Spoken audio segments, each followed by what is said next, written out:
Welcome to Ball and Doggett Sustainable Print Education Conversation. SPEC22 is something that's very important to us because it allows us to have a dialogue around the very important discussion that we're all having in our own boardrooms and with colleagues and with customers.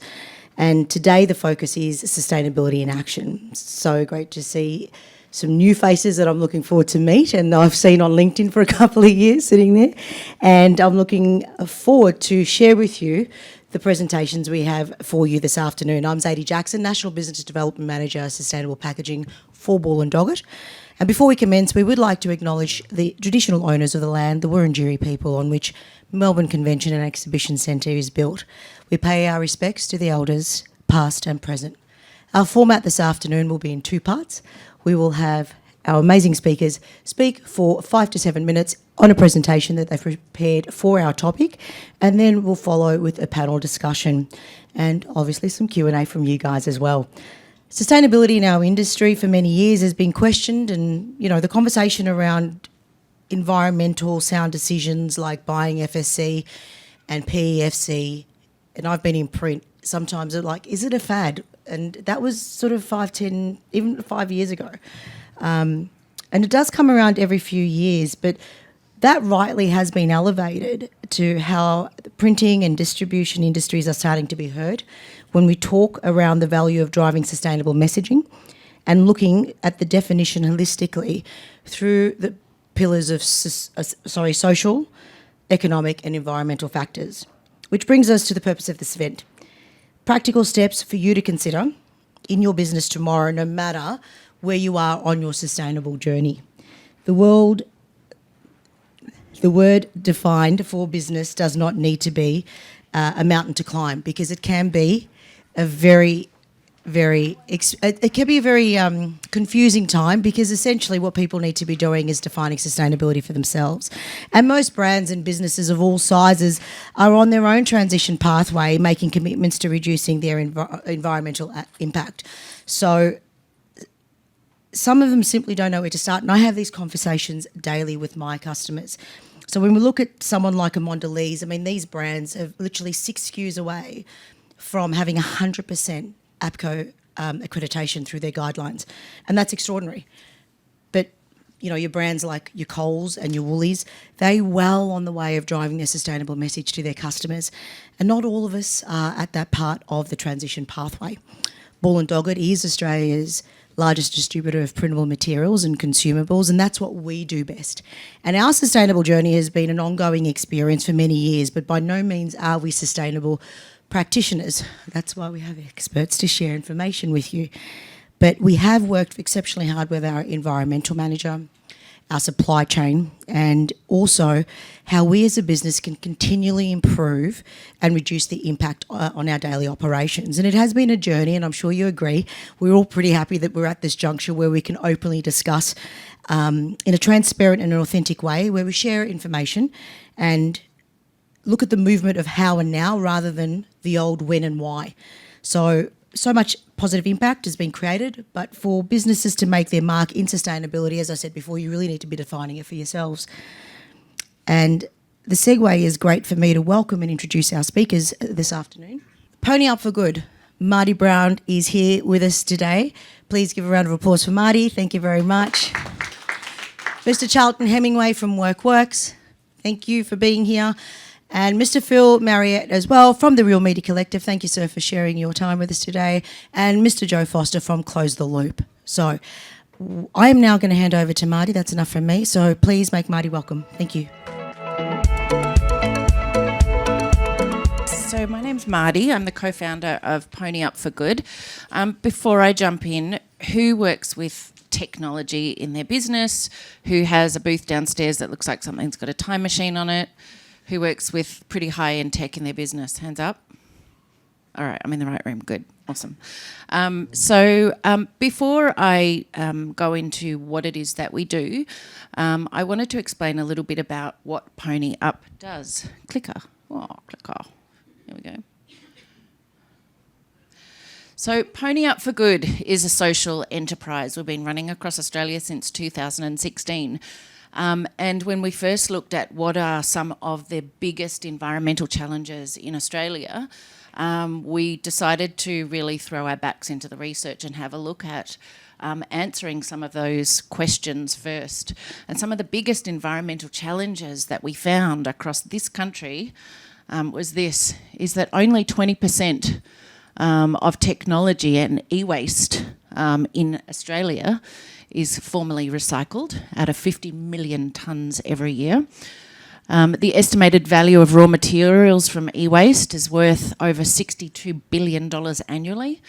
And there is a crap ton of technology which is not being recycled, but where we have we can actually reclaim precious metals, including gold, silver, tin, platinum, cadmium.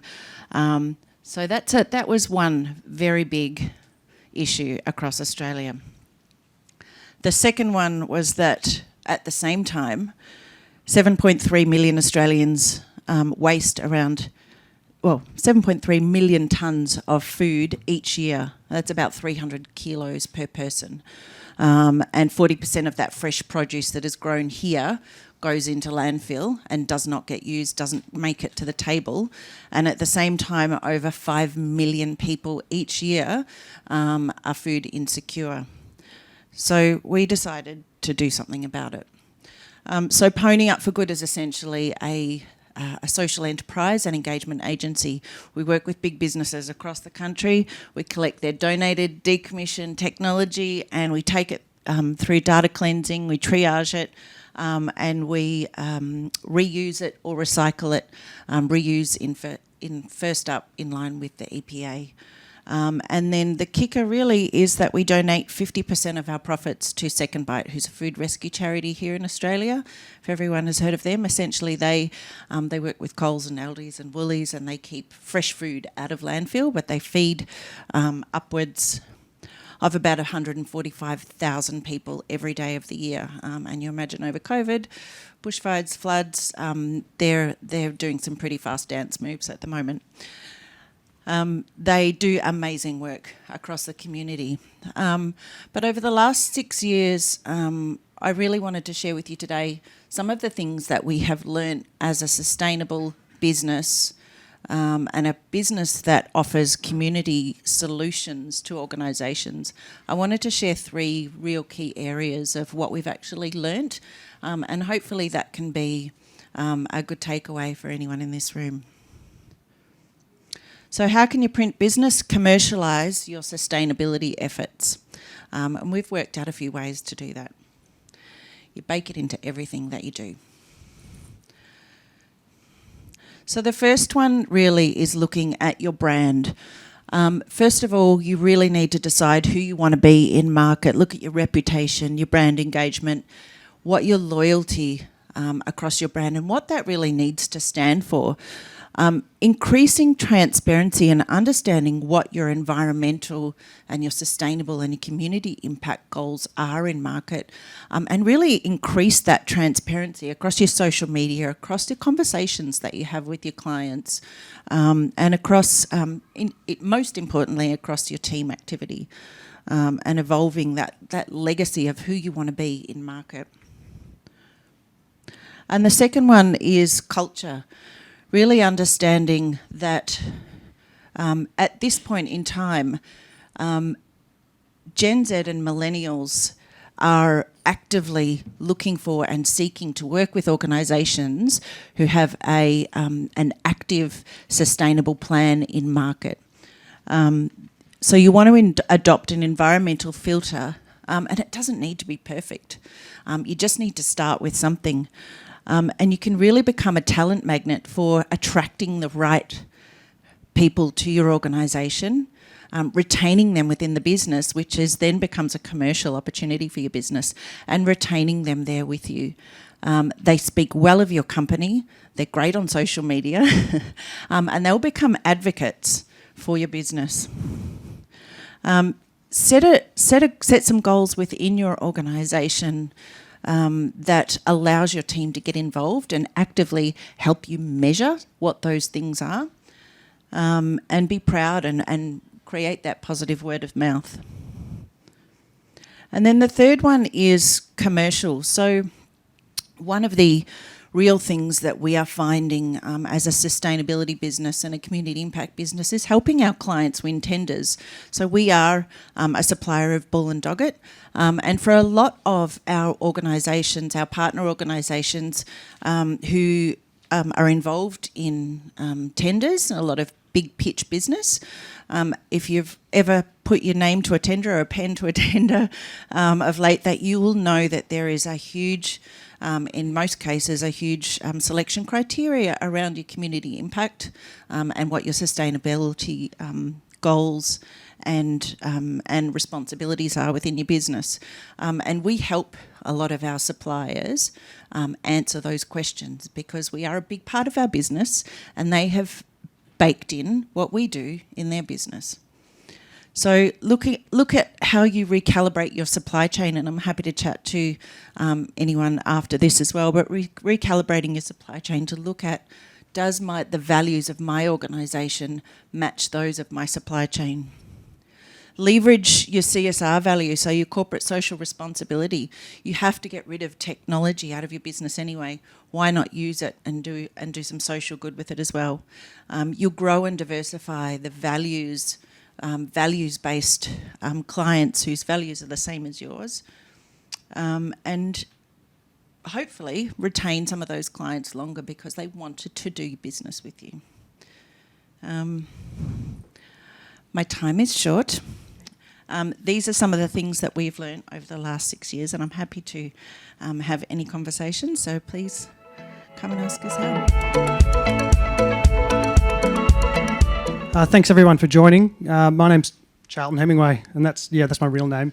I'm from a company called Workworks, and essentially the best way to describe what we do is we're a production management consultancy. And I'll elaborate on that a little bit. Our process as a business is to help navigate the language of design and translate the capabilities of manufacturing. It's a whole heap of words, but essentially we want to be the bridge between creative and printers. So what that means and what a goal for one of our projects would look like is we want to produce products that the client and the design teams are proud of. We want to create products that resonate and provoke thought with the consumer. And most importantly, we want to create products that have impact but don't leave their mark on the environment. So for us, sustainability is about value, and I'm here to share what that journey looks like for us internally at Workworks and for some of our customer projects. So I'll start off with Algae Ink. This is an internal project campaign that we launched last month. Algae Ink is, in this particular format, a first in Australia. It's like any traditional printing ink, vegetable oil based, but the pigment itself comes from an algae cell rather than carbon black. Traditionally, carbon black was used to create that pigment, and carbon black being a fossil fuel, obviously not the greatest thing for sustainability, and furthermore, in high doses, carbon black isn't healthy for humans. So we partnered with some really great collaborators overseas and brought this in and produced some posters through lithography, through offset, with 9 hits on the front, and we printed that on a Ball and Doggett 135. So that's a first in Australia, and we distribute it to all our clients to show them what's possible in the sustainability world. The ink itself, there it is. It looks like any other ink. It's black, it's sticky, scrubs on like anything else, prints, washes up, and is healthy.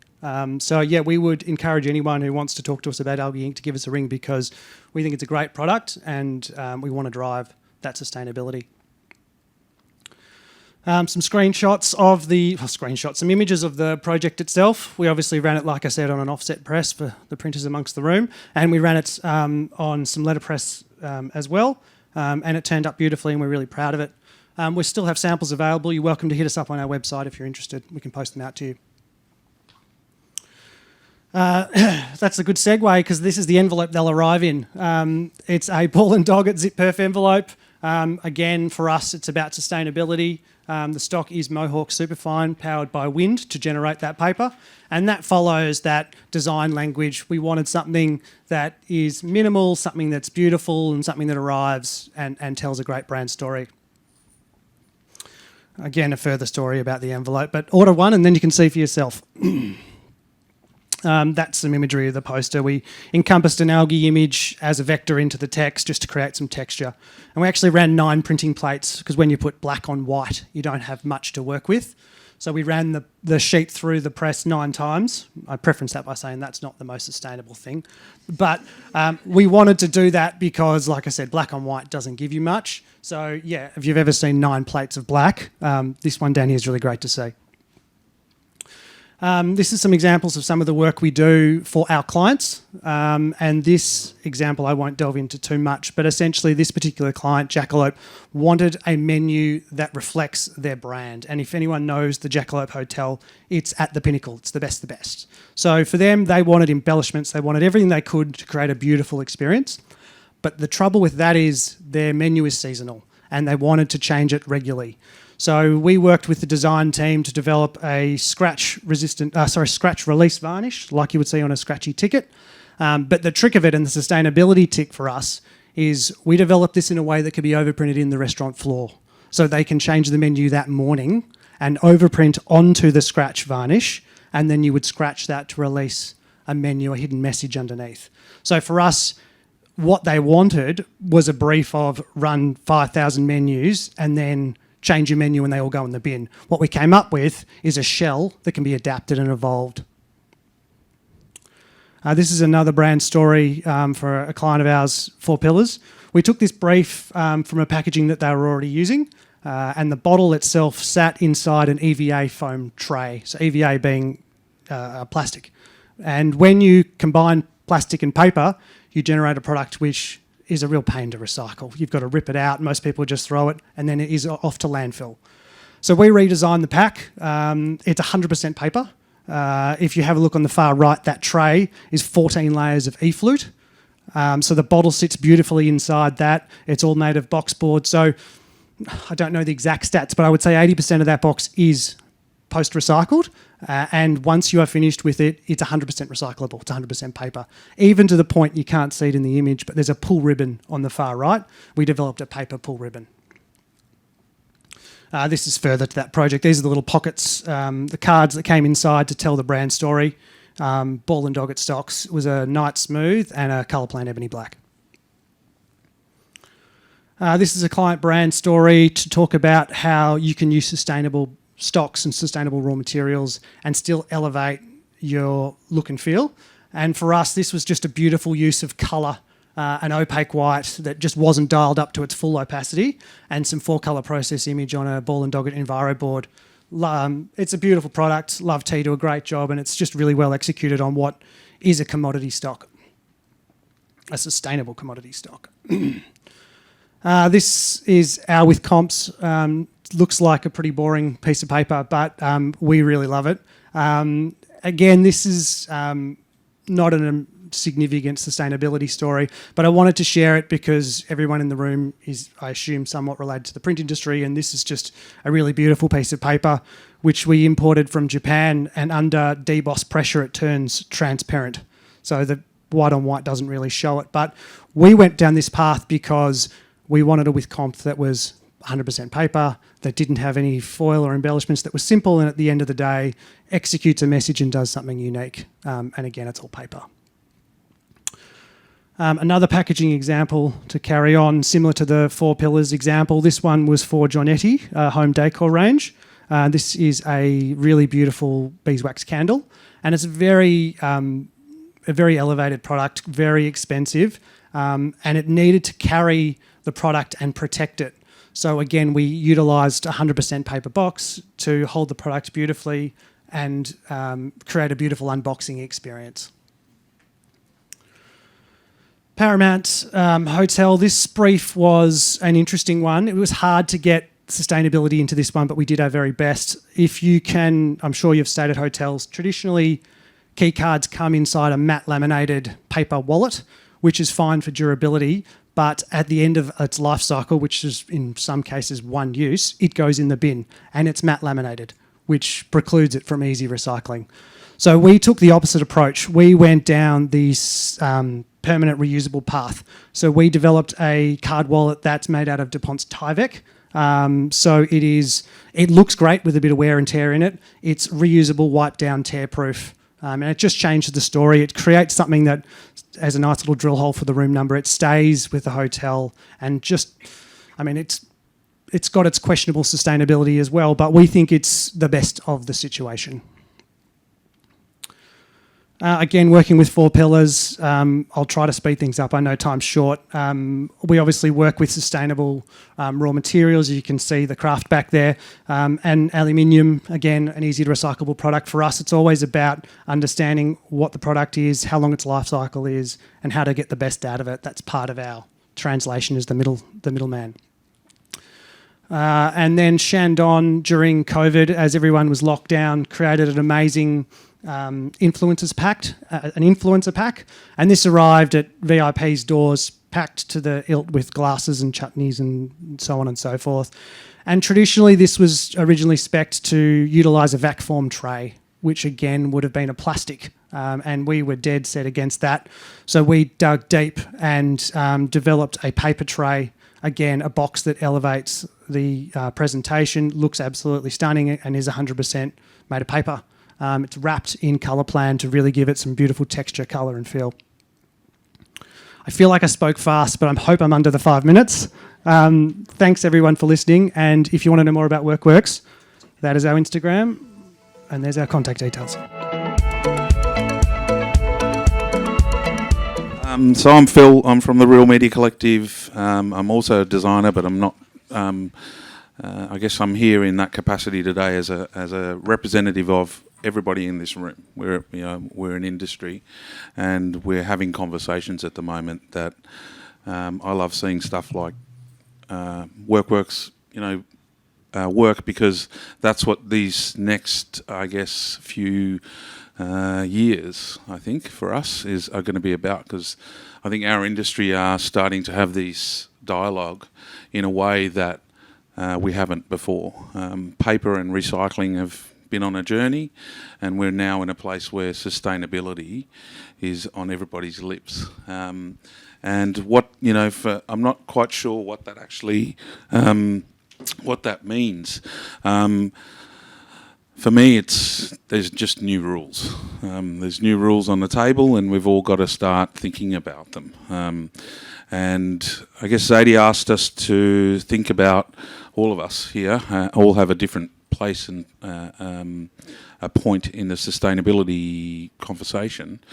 And as an industry representative body, the Real Media Collective are building, there are so many faces in this room that come from, everywhere within the chain, from whether we're print service providers, designers, whether we're paper suppliers, whether we're substrate manufacturers, whether we create foils that end up as beautiful scratch foils on a piece of design work. We're all part of that process, and these new rules are what we sort of need to get our head around. And for me, that kind of really brings us back to conversations. I'm the conversationalist. I'll talk everyone's head off, a bit like my South African friend over there. But I think that's where it all starts. These new rules are cool. The app, we've all got, I guess, this decision that we need to make, which says, well, the rules don't need to constrict us. And we've just seen some beautiful work that explains, and some beautiful initiatives that explain that that's actually where our heads need to be at. That those new rules are actually quite cool, and we can take, matte laminates off covers and do something entirely different, just because it starts with those conversations. I'm not sure how many pure print service providers there are in the room, but I know there's a lot of there we go. And I think the two people that are in this room that sort of play in that space are in this room playing in that space. They're listening to this conversation, and they're going to be the print service providers of our future that are going to remain successful. They're going to remain at the forefront of developing new ideas and helping people like Charlton shape what a piece of work goes out for a hotel, why should we have a matte laminated card when we can have something that looks like shit when it's finished, but looks cool when it's finished? Because of that reason. The matte laminate doesn't need to exist anymore. Sorry if there's any laminators in the room. But that's the truth of it. Consumers are demanding that things that we hold in our hands and walk around with in our everyday life. We're all here at PacPrint. We're all staying at a hotel. We're all disposing of waste probably in a massive way, and that's because of the kind of environment we're in right now. But at home, we're demanding that we use that yellow bin, not that red bin, and everything's changing, and we have to adapt with those rules, I guess. I think that's where it all starts. It's all about the conversation.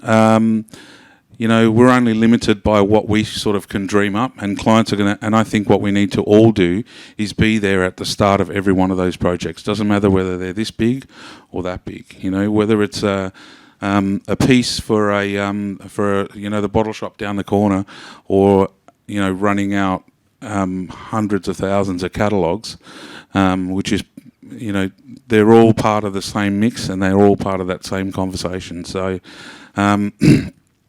my old designer days, I always used to say to production managers, it's not enough to just sort of start with, to flick off an email. Pick up the phone, have a chat, because there's probably a solution you don't even actually know exists until you've said, well, this is my problem. And I don't think that happens enough anymore, where we share. I have a problem. I don't know how to fix it. I just don't. So can you help me fix that situation? And 9 times out of 10, if everybody in the supply chain's there from the start, I think you'll probably find a solution pops up somewhere along the way. I hate the word collaboration because I think it's overused, but that conversation, I guess, that starts with everybody at the table creates a solution that perhaps didn't exist before. So that's me.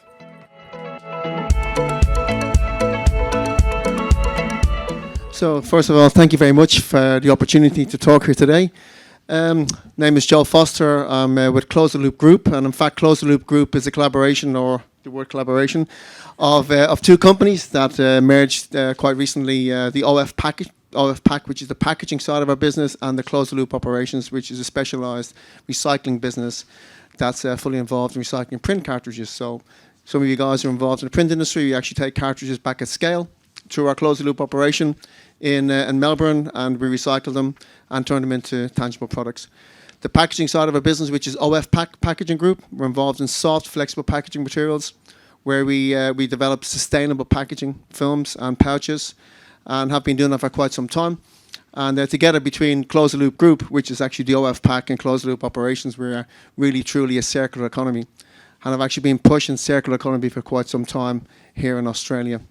I think what actually happens is now that we're talking around the print side of the business, and what I can see today, walking around the various different booths, that a lot of the print companies that are involved in general print are also quite involved in airspace, which is packaging and labels. And I think from a sustainability point of view, we've talked about what we can actually do, but now we're saying how the hell are we going to do it? What are we going to do to get there by 2025? So we talk about sustainability in action. And we need to be very active, I think, as a group, and certainly active as an industry, because looking around the world, we're no different here in Australia than we see ourselves poised against Europe, UK, America, and so forth, in terms of where the targets are actually looking in by 2025 and 2030. I think if you look at the key focuses of the industry, look at what it was previously, we used to look at how can we get the best efficiency, how can we get the best performance out of our machinery in terms of print, conversion, and so forth. How can we get lower cost and high economical yields on what we do on a day-to-day basis? Now we look to the present situation. Okay, we say, what do we do from a current perspective in terms of sustainability? Okay, how are we going to minimize waste? And of course, what are we going to do with regards to trying lower emissions? And that's not just a general discussion. That's actually the facts that we're faced with here today as industry bodies. Industry bodies, packaging people, print people, and generally industry where we have to try and make a difference with regards to sustainability. I think why is it very different today? Because we have a social license really to operate. The consumers are demanding sustainable options. Okay, we talked about the millennials. they're looking to go sustainability, not just in the products that they purchase, but they look at it from a packaging point of view as well. The question is, okay, we talk about sustainability, we talk about recyclability, we talk about greenwashing. And greenwashing is really a polite word for BS. And we all know what BS is when it comes to giving white lies and telling false information about what is really true, sustainable packaging or sustainable products that we're putting into the marketplace. We talk about eco-friendly options. And of course, we've got a responsibility from an ethics point of view as well. Then we talk about the environment. We talk about lessening the impact. We want to save the planet. I mean, that's really what we're all aiming to do, certainly within the next couple of years. We see what's happening in Europe in terms of the G9 summit that's taking place. We talk about legislations. And legislations, I think, is one of the biggest driving factors around where our future is going to be when it comes to a sustainability perspective, not just within packaging, but within print and the products that we're putting into the marketplace. We talk about sustainability, we talk about targets, and it's quite interesting. We talk about e-waste. I think you were talking about e-waste earlier on. In Europe at the moment, there's what we call the WE directive, and that means no e-waste is allowed to go to landfill. So they have to physically recycle all of the e-waste that's currently goes through the process in Europe. From a closed loop perspective, we have to physically recycle all of those print cartridges. We're not allowed to actually send any product to landfill. In fact, Close the Loop was founded 21 years ago with the brand promise of zero waste to landfill. And that's a challenge when you consider what comes out of those cartridges in terms of plastics, metals, and even toner. For those of you know who work with toner, right? Toner is a difficult product to actually work with. It's highly combustible, and it really has no end of life. But we have found a solution through Close the Loop. So we talk about the targets, and we say, what are we doing, with regards to the targets in Australia? From an APCO point of view, we talk about all packaging has to be reusable, recyclable, or compostable by 2025. Now that's a serious target to achieve. Okay, we say, okay, we're at 86%, so we're nearly there. That's all very well saying that we've got our products ticking the box by 2025, but what are we doing with it afterwards? That is the big question. It's all very well saying, yes, we can make our product recyclable, reusable, or compostable, but if you're not actually physically doing something with it, that is the biggest challenge. We see stockpiling taking place in Australia and, in fact, around the world. And a lot of this has taken place really since 2017 when China said no more waste plastics, particularly no more waste mixed plastics. Australia do not export any plastics or certainly any mixed plastics. They had a ban on it in July 2021 and soon, July 2022. No single type of plastic will be allowed to be exported. There's limited amount of what can be exported. So what are we going to do here in Australia? And that's the big challenge. We also talk that 70% of all plastic packaging must be composted or must be recycled. Now that's a big ask. If you think about single-use plastic in Australia, there's 1.5 million tons of single-use plastic that goes to landfill every single year. Okay, we talk about 8 or 9% of plastic is physically recycled. And then we talk about plastic, we're talking about plastic bottles, rigid containers. We're not talking about the soft plastic materials, the carrier bags, okay, the shopping bags, the muesli bags, pet food bags, and so forth. They are very difficult, in fact, practically impossible to recycle at scale here in Australia, in fact, around the world. We also talk about 50% average content of recycled materials. That's okay for board and paper, where we're actually getting much higher levels from a recycled point of view. Plastic bottles of water, we can get up to 100% recycled content. But getting back to some of the more complex types of plastic materials, we're finding it very difficult to actually get recycled content in these materials, to be able to make them food safe, to make them perform. And that's the big challenge, is how do we get these materials to perform when we start talking about a sustainable option? Will they perform the same way in your printing machines? Will they perform the same way in your cutting and folding and forming type of machines and so forth? The answer is not necessarily. There's obviously a lot of change, and we need to actually start embracing what those changes are all about. I always talk about the packaging hierarchy, but this is really the hierarchy of change in terms of moving towards a sustainable option. There's no simple solution. There's no switch to go to a sustainable solution in anything that we do. Packaging is just one area. Print is another area.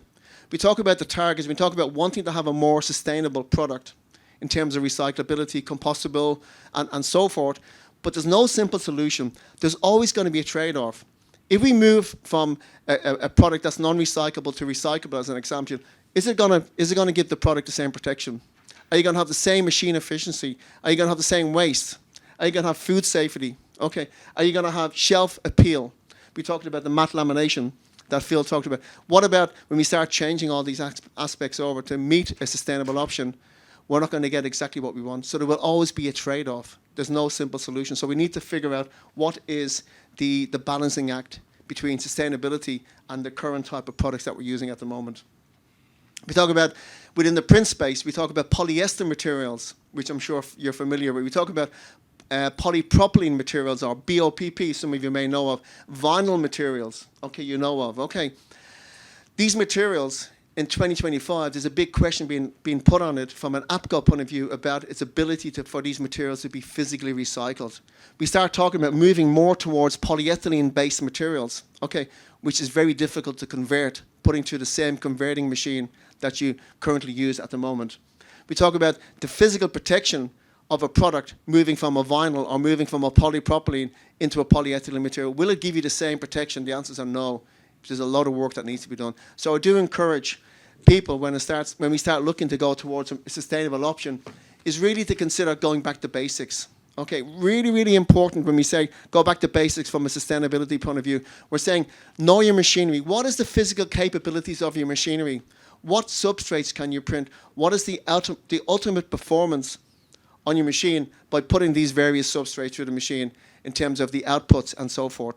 Then we talk about what is the end application, and understanding that end application, and then sort of going back and redeveloping the model. That model that you want to redevelop is around the sustainability model. Understanding that there will always be a trade-off. And I think that's quite an important message at the end of the day. It's not an easy journey. People think it's very simple to go from a current packaging or a current product that's a high-performance material. Let's talk at one of your digital printing machines, okay, at the moment, where you're running a BOPP for labels at the moment. That material is being highly specified to run at high speed and best ultimate performance on your machine, so you can get the best commercialization of the machine from a pricing point of view. Now we're going to put a softer material through your machine, which has to run slightly slower because you need to dry the inks in a different way. Your outputs are going to be very different. Okay, so you're going to have a different result, and therefore what I do really strongly encourage everybody, when we start going around and talking about sustainability and the move from the current product to a sustainable product, it does require extensive trials and extensive tests into the future. That is me. I'll be happy to talk to you on a one-on-one basis and look forward to your questions. Thank you. Thanks, guys. So Mardi spoke about brand culture and the commercial space. Charlton spoke about really talking about the brand story, but being open to the conversation and tailoring the brief to suit the right outcome. And again, all of this, your favourite word, mate, collaboration. But essentially what it is, it talks about the collective approach to our conscious consumers that we were all working with, right? So, and how do we drive that change for them? Phil spoke about the conversation and developing new ideas. Every single one of us are in this industry because we have an expertise to share and to drive these outcomes for the future space that we're in. Joe, thank you for sharing the back to basics and the trade-off, because essentially that's what we're doing right now. So we'll jump in, and this question is going to be for all of you. To my panel, firstly, why is addressing sustainability in the print services a critical part of our journey as an industry as a whole? Phil, do you want to kick off for us, please, mate?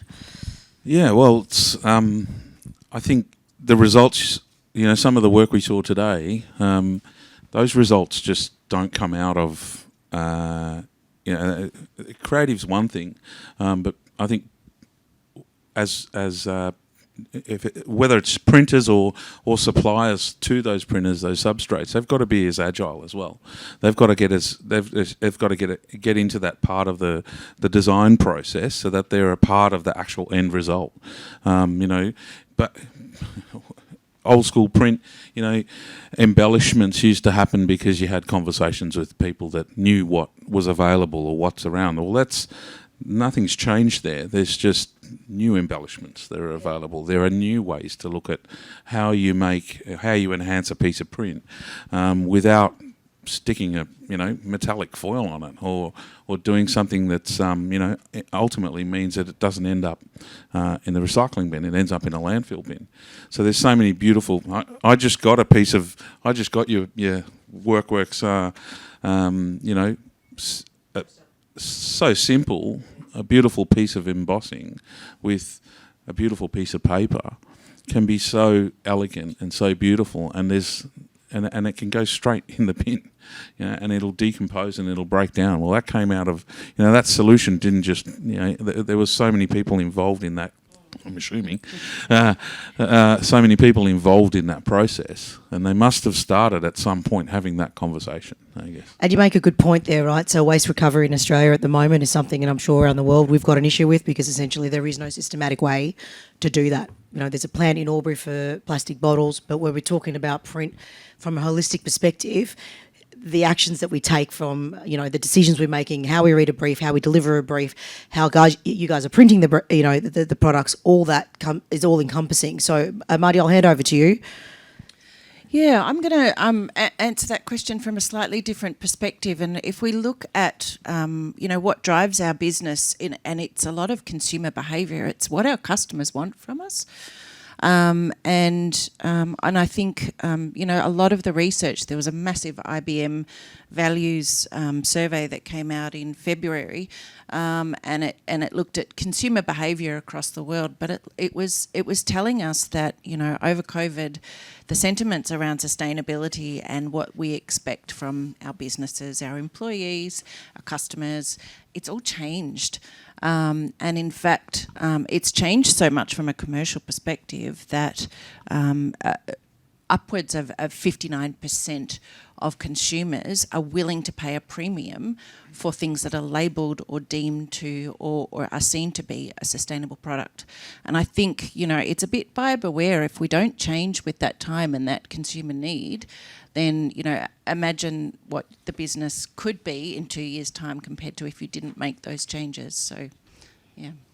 That's a really good point. So consumers are demanding that, but they're also wanting to work with other businesses that are already on their sustainable pathways, right? So, Joe, I'll get you to address that, and we'll pop into the next question. Yeah, thank you. I think I also want to agree with what you just said. In fact, that would have been my initial answer.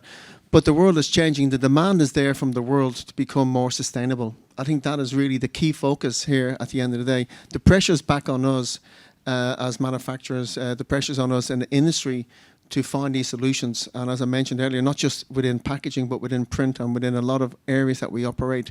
So also, I have to reiterate what you said, that consumers, the fact that consumers are coming to us, brand owners are coming to us saying, the first part of a conversation around discussing a packaging design or discussing a packaging specification, I want it to be sustainable.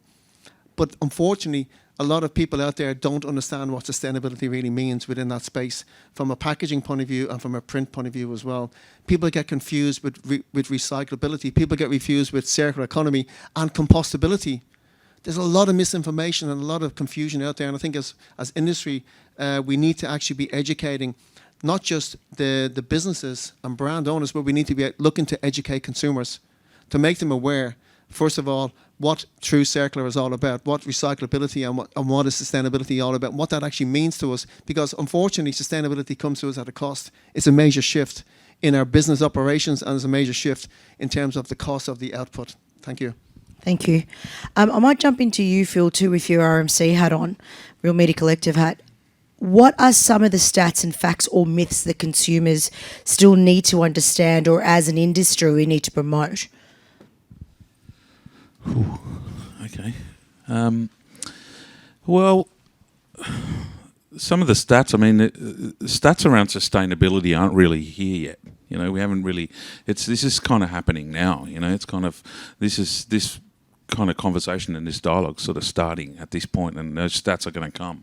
But if we look at things like paper and recycling, Australia is one of the most, we're at the front. We're global leaders in terms of recycling. 96% of waste, consumer waste, goes into recycling. Commercially, I guess that's a little bit different. It's a little lower. It's 85%. But what that means is that it tells us that companies are making money out of that process, and so sustainability is the same. We've got, you're right. I couldn't agree more with you, Joe. I think there's a lot of misconceptions, and that education's, huge.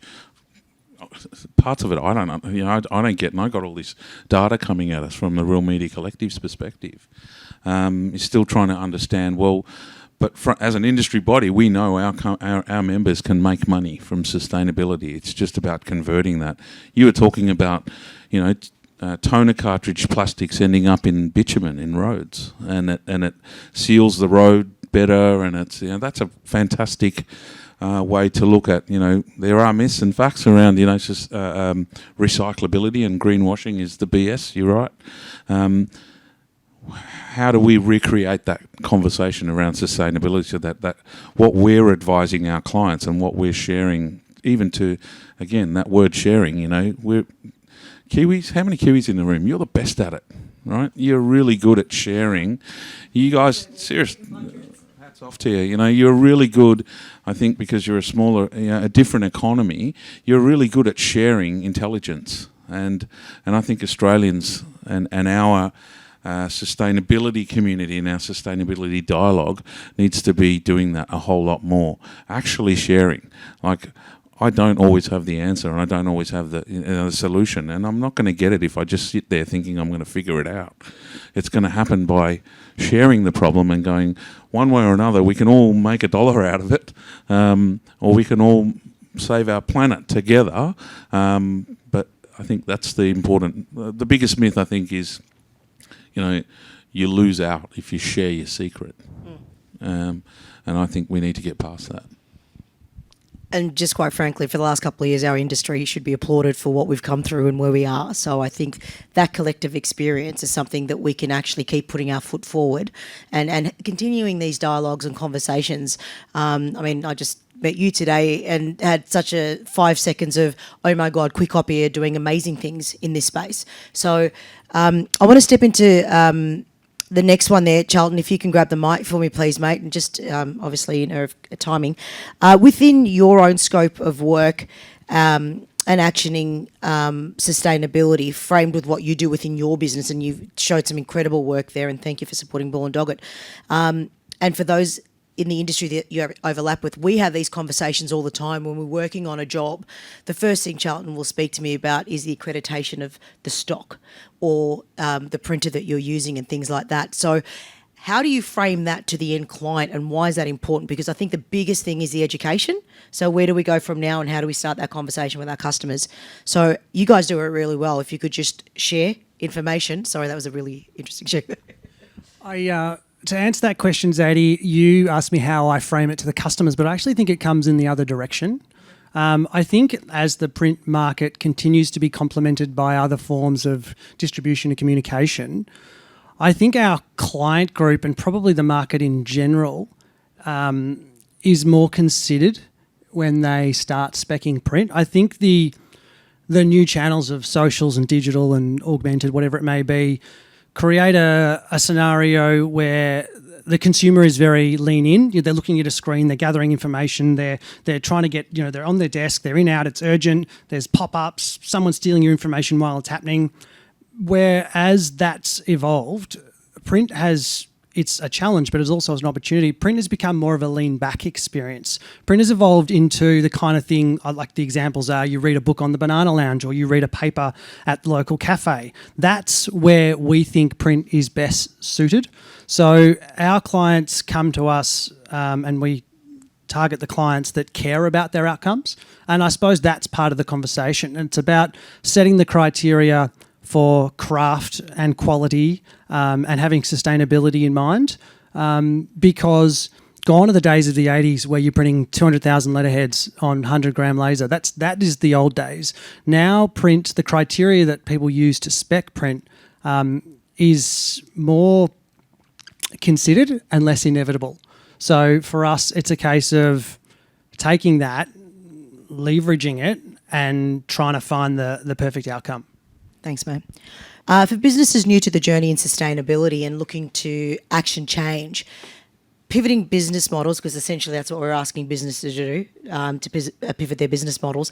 How do you define the statement that sustainable business models is an investment and not an expense to your P&L? I love that question. Sexy question. How is it an expense and not... Say that one How more is time. it not an expense Not an expense. to your P&L? Okay.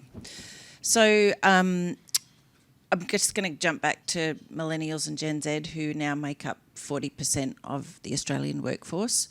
They do demand that we act in a certain way, and they do choose employers in a certain way. Consumers are doing the same. What we are finding is that if you involve those team members within your organisation to be part of that change, how is it an expense? How is it not an expense to your P&L? So I think it's just gotten to a flipping point now. We can't actually keep going the way that we have gone. Our consumers are demanding it of us. Our employees are demanding it of us. Our supply chain's demanding it of us. So I think we're at that point now where if we look at those stats again around consumers choosing and paying premiums for sustainable products, we even know that over the last 12 months, 30% of employees have been choosing more sustainable employers to go and work for and taking a wage cut just because they want to be values aligned. So I think there's a lot of different ways that you can look at your business around the commercialities, how you retain and engage your clients and your employees within your business, and see how it actually affects your bottom line. We have these conversations with clients all the time, and it really does start at home and involving your team there and helping them understand how these things are now a commercial part of your business. Thanks, Mardi. And you allude back to what a few of you were saying before. It's about a cultural experience within your business. Joe, as we wrap today's session, what I'd like you to share with us is how can our audience start their own journey? What are the key couple of messages that you would like to share? That tomorrow you guys walk back into your buildings and your sites, where do you start? I think one of the key messages really is we need to talk to each other. Okay, industry has to. It's not. I've said this within the flexible packaging space. It's not a race to the top for the company that gets out there and gets the first accolade of finding the sustainable solution for the most ideal print product. I think the starting point is really to work. We need to work together. We need to have a collaboration. There's that word again, because collaboration really, truly is very important. Okay, because the 2025 is just around the corner. You talk about the demands from our consumers, the demands from industry is there. We need to be doing something. We really need to be doing something. But I would like to reiterate what I said earlier on. We need to go back to basics. We need to make sure what we are doing with the equipment that we have and the business that we have, that we are able to move more towards a sustainable. It's not a simple, easy fix. We need to work with industry to find what those fixes are and how can we help each other to get to the answers by 2025. Thank you. Pass on to Mardi. So just some key takeouts.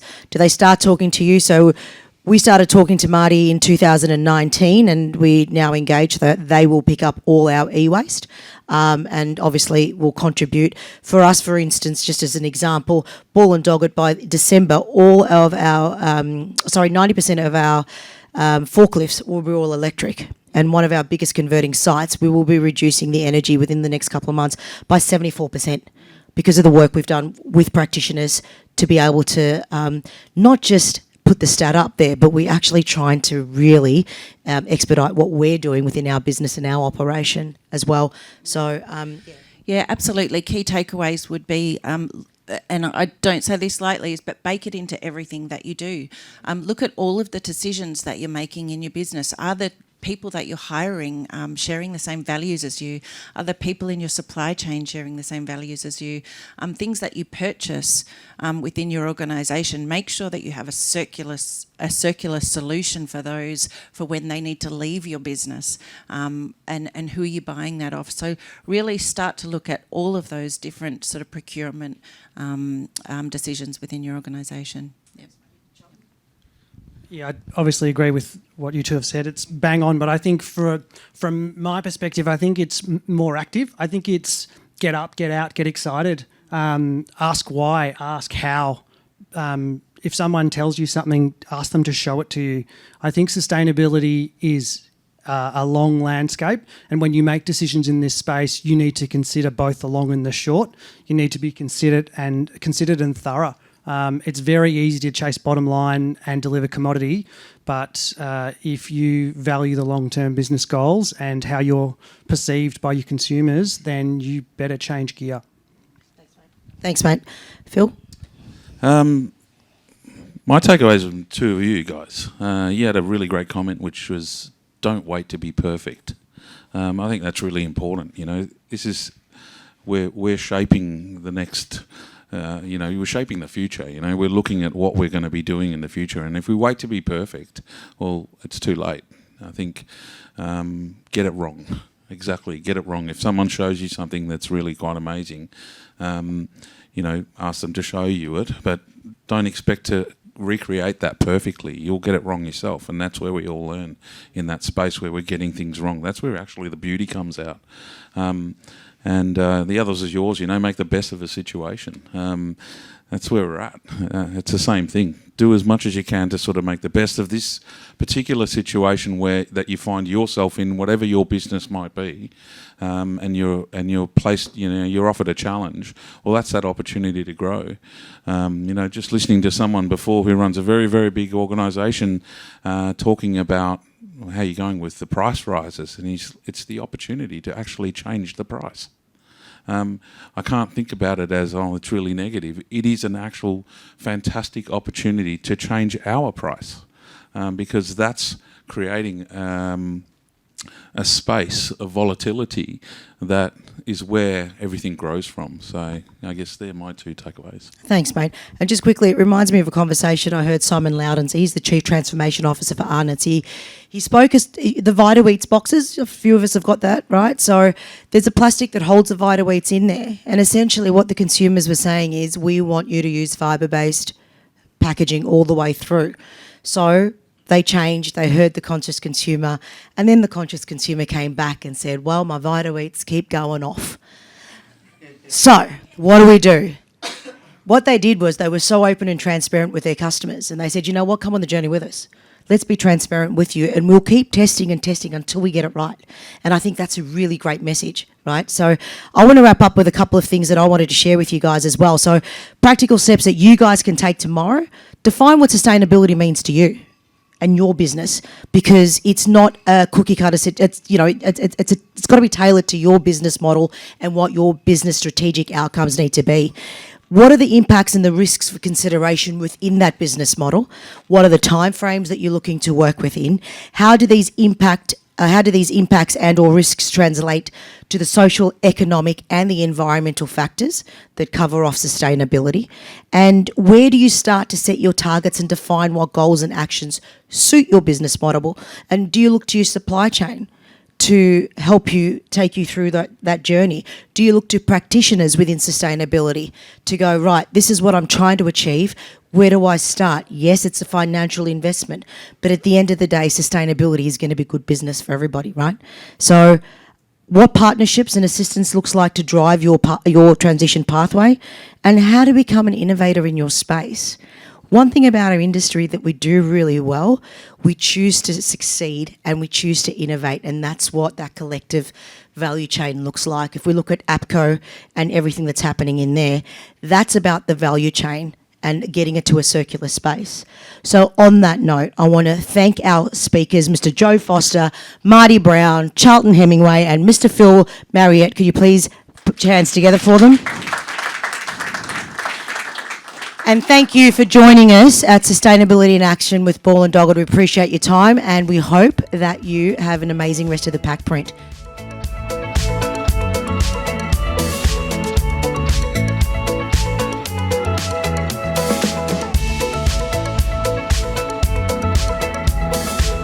Zaidee.Jackson from Ball and Doggett. Thanks for joining us. We've just had our SPEC22 event here at PacPrint, and with me is Mr. Nick Chewett from Quick Copy. Welcome, Nick. Thank you. Nice to be here. Thank you for having us. What was your experience at SPEC22? What were your thoughts? Oh, it was great. I think it got us thinking about it from a different angle, getting the whole culture of the organisation, thinking about how we can incorporate reusing, recycling into our everyday life, and just getting started on the process. I think it's daunting trying to break the inertia and getting started. And the print industry has got a bit of a bad rap, the whole cutting down the tree. Absolutely. We need to dispel that myth, quick, smart. Absolutely, and I'm with you on that, and I'll be shouting that from the mountaintops. Talking about mountains, sustainability can look like a mountain, but from what I hear, Quick Copy's been doing some amazing work. Could you share with us what you guys have been up to? Yeah, it has. For about the last 18 months, Quick Copy's been on a journey of getting all of our centres accredited with the SGP program. So we've got over 80% of our centres. We're the only network in the country, print network, that is certified, and we're on the journey of telling the world that it's a sustainable industry. And I think that conversation, which is one of the key messages out of SPEC22, is about having the conversation and speaking to your consumers and letting them know that you are part of that conversation. You're on the journey with, and it's a partnership, right? It certainly is. We recycle our waste. We try to use green energy. We recycle all of our parts and toner bottles, and we try to offer a recyclable paper as part of our range. We use the Doggett EcoStar 100% recyclable product as part of our everyday range, and we always give that as an alternative in our place. Thank you for the support. We appreciate the loyalty. Now, to our audience, can you give them one key message you'd like to share of where to start? You said it in SPEC22 perfectly. Paper and the print industry is a sustainable industry, and we just need to start the journey for any other printers out there or people involved in the whole supply chain. Get yourself on an accreditation path, preferably with the Print Industry Association or the PVCA. Great message. Nick, thanks for joining us, and lovely to see you. Thanks very much. Thank you, guys. Thank you. Hi, Zaidee.Jackson from Doggett. We've just had SPEC22, and I am joined by Mr. Heath Curvis from Southern Impact. Thank you for joining us today. Thank you for having me. You have just shared this space with SPEC22, Doggett's first sustainability event. What were your thoughts? Yeah, it was interesting. It was there was a lot of talk from all sectors, whether you're a print service provider to a supplier of paper to an industry association, and I think the whole thing about sustainability is all about education and actually starting the conversation. So from a print service provider, every day we're learning, we're educating ourselves and trying to educate everyone else regarding sustainability within our business and how we can actually promote it to our customers and utilise that as well. So. And I think that's a really key message, is the education education conversation. And we have that quite often when we're working on projects together. Tell me, for Southern Impact, what does sustainability mean to you guys? It's a big factor. It's our business covers a lot of departments, whether it's the commercial field of digital offset, wide format. We've got a label business in there as well, which is another section. But I think the commercial sector was always known as a bit of a dirty industry back in the day, and we're continually educating and trying to get our customers and our suppliers into our business purely to show them that it is a really nice place to work. And with what we do within our business, and working with suppliers like yourself, Zaidee, we're working with FSC, PEFC, carbon neutral, 100% recycled, post-consumer waste stocks. They're simple things that we can actually on-sell to our customers and actually provide a really easy solution for customers to go away and be really good. From an outside point of view, as a business as ourselves, where we've got the PEFC, FSC accreditation. We're environmentally accredited ISO as well. So they're things that we're doing on the outside to make sure that we're following all rules governed by sustainability and governments and the like. Recycling all our aluminium plates, all our paper, our plastics.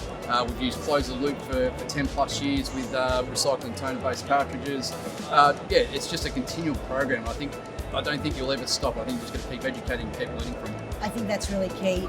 Firstly, it doesn't have to be as difficult as it needs to be. You can call into practitioners or suppliers like Close the Loop. But you guys have engaged on this journey for many, many years, and continuous improvement, like us at Doggett, we're doing it as well, and making sure that what we're offering you guys, you can on-sell to your customers. But it's more than storytelling, right? You guys You've got traceability, transparency, and authenticity throughout your sustainable program. But I don't think we can do as much as we possibly can internally, but it's the suppliers that we need to work with closely to actually on-sell and educate us to keep moving forward. So I think you have two of them have to work together to actually make that process move And I forward. think a collective impact is going to be a greater conversation for everybody at the end of the day. Exactly right. So just to wrap up, mate, what is a key message for a business that is looking to start their journey tomorrow? Well, start the journey tomorrow. It's all about communication and starting that conversation. It's education is the key, and I think we just mentioned this before. You can't just do it yourself. I think you need to engage other people, whether it's other consultants, suppliers, because you need to understand the environment that you're working to then actually on-sell what you're doing. Now, they said in the presentation just before that don't just grab an email and then send it back. Start that conversation because you don't understand what that application's for, or provide another solution that actually might be more applicable to what they're wanting at the time. So Couldn't agree with you more. We love a chat, don't we? We do. So we're going to wrap it up, and I want to say thank you for being here. And No worries, it's always thank a you. pleasure.